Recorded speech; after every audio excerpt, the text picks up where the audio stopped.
ఈరోజు మనము ఉలవచారు మొన్న చేసుకున్నాం కదా, దాన్ని కొంచెము వంకాయ వేసి ఎట్లా మాడిఫై చేసుకుంటాము, కొంచెం కాకరకాయ దానికి కాంబినేషన్లో పెట్టుకొని తినేద్దాం. తయారు చేసుకుందామా? తినాలంటే తయారు చేసుకోవాలి కదా, రండి. మరి మనము ఉలవచారుని మాడిఫై చేసుకుందాం అనుకున్నాం కదా, వంకాయతో మాడిఫై చేసుకొని తిందాం అనుకున్నాం కదా.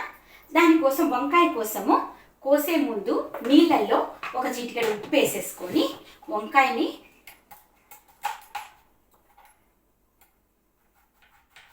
నాలుగు ముద్దల్లాగా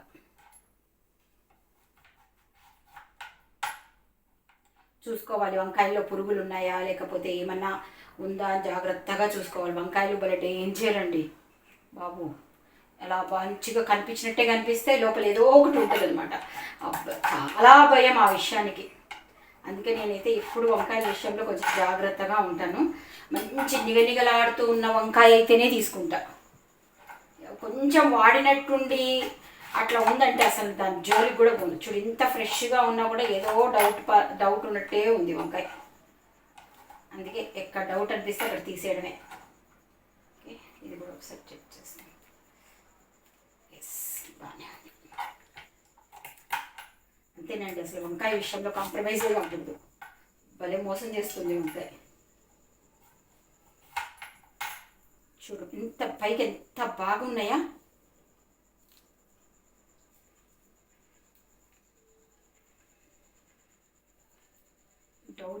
డౌట్ ఉన్న దగ్గర తీసేయటమే. బాగుంటేనే వేసుకోవాలి. నాకు డౌట్ అనిపిస్తుంది, తీసేస్తా. చాలు, మన దగ్గర కొంచెమే ఉలవచారు ఉంది. ఆల్రెడీ మొన్న చేసుకున్నదంతా తినేసాను. ఇంకా లాస్ట్ కొంచెం ఉంది. ఆ కొంచెము ఈరోజు భోజనానికి సరిపోతుంది. అందుకని కొంచెం వంకాయలు సరిపోతాయి.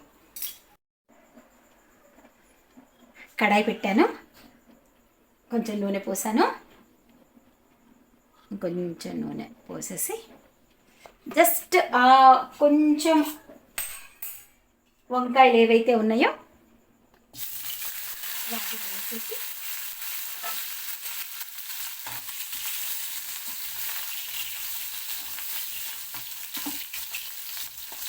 మగ్గించాలి.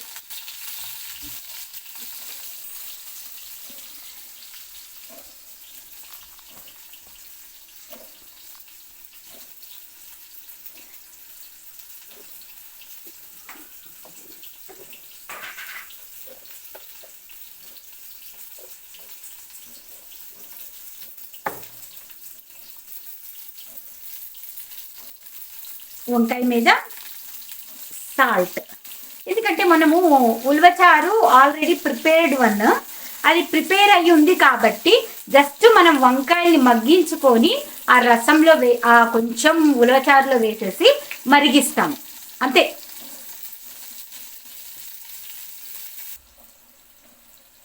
వంకాయలు మగ్గుతున్నాయి, దగ్గరకు వచ్చేసాయి. దీన్ని మనం ఇంకా రసం వేసేసి మగ్గించుకోవడం. ఎందుకు అంటే ఉలవచారు మనము ప్లెయిన్గా తిన్నాము, ఓకే, ఆ టేస్ట్ ఓకే. ఇంకొంచెం బాగా టేస్ట్ ఉండాలి అంటే, డిఫరెంట్గా తినాలి అంటే ఇలాగా. అసలు యాక్చువల్గా అయితే ప్యూర్గా నెయ్యిలో వేయించితే ఇంకా బాగుంటుంది. కానీ మన దగ్గర ఉన్న తక్కువ క్వాంటిటీ ఉలవచారు ఉంది, ఆల్రెడీ చేసిందంతా తినేసాము. ఇంకా లాస్ట్ కొంచెం ఉంది, దాన్ని ఈరోజు భోజనానికి సరిపెట్టుకుందాము అనుకొని ఇలా చేస్తున్నా. లేకపోతే కనుక ఎక్కువ ఉలవచారు మనం ఫ్రెష్గా చేసినప్పుడే ఏం చేయాలంటే ఇలా వంకాయల్ని, ఎక్కువ వంకాయలు ఇంకొక 5-6 వంకాయలు పెట్టేసుకొని మంచిగా నెయ్యి వేసి నెయ్యిలో మగ్గించి అప్పుడు పోపులో వేసుకొని ఉలవచారు మరిగించుకోవాలన్నమాట. కానీ మనకు కొంచెంలో కూడా అలాగే మంచిగా చేసుకున్నాం. కాకపోతే నెయ్యి అంత కొంచెం దానికి నెయ్యి అంత వేసుకుంటే నాకు అంత టేస్ట్ నచ్చదేమో అనుకొని నేను నెయ్యిని అవాయిడ్ చేసి ఆయిల్ వేసేస్తాను.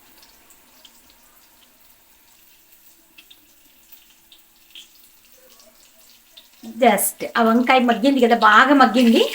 దాంట్లోకి మన ఉలవచారు వేసేసుకుంటున్నాం. ఉలవచారు యాక్చువల్గా చిక్కగా ఉంటుంది, కాకపోతే ఇప్పుడు పల్చగా కావాలని నేను కొంచెం వాటరీగా చేసి ఉలవచారుని ఇలా మరిగిస్తున్నా.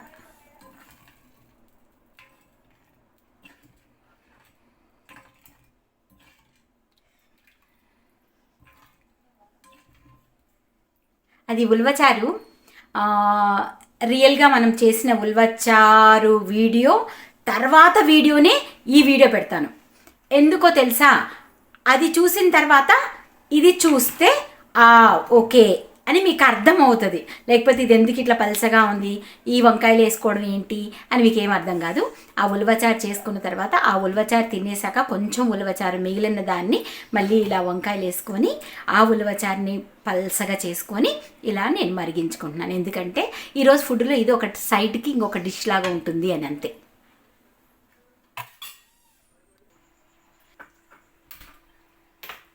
పక్కన స్టవ్ వెలిగించుకొని దీన్ని తీసి దాని మీదకి పెట్టుకొని అది మరుగుతూ ఉంటుంది. మరిగే లోపల మనము మన కాకరకాయలు కూడా చేసేసుకుందాం. ఉలవచారు మరుగుతూ ఉంది కదా, దాంట్లో కొంచెం కరివేపాకు వేస్తాను నేను. భలే ఉంటుంది అది కొంచెం, ఎందుకంటే అది నేను పల్సం చేశాను కదా, కొంచెం ఏదైనా ఫ్లేవర్ తగ్గి ఉన్నా కూడా ఆ ఫ్లేవర్ మళ్ళీ రికవర్ అయిపోతుంది అనమాట. ఉలవచారు మరిగిపోయింది, ఆపేద్దాం. ఎస్, ఉలవచారు రెడీ. నెక్స్ట్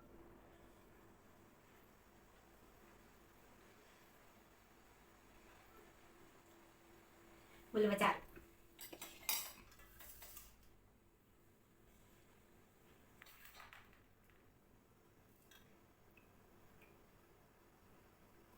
మనం వంకాయలు వేసి చేసాం కదా, వంకాయలు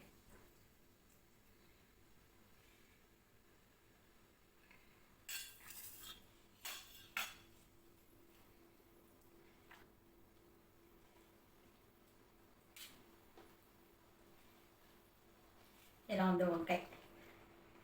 ఇది ఉలవచారు, ఉలవచారు వంకాయ.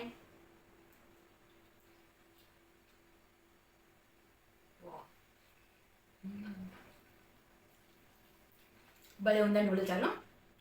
ప్లీజ్ మీరు కూడా ట్రై చేయండి, రెసిపీ చూడండి, మంచిగా ట్రై చేసి చేసుకొని తినండి.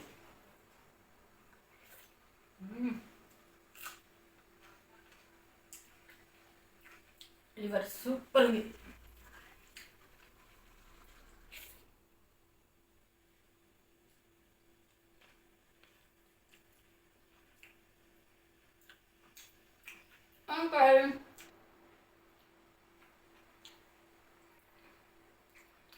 సూపర్.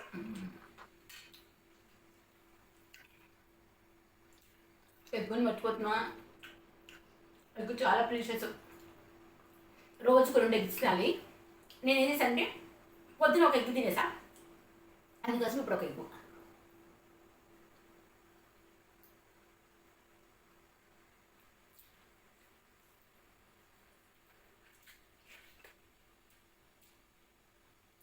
కర్రీ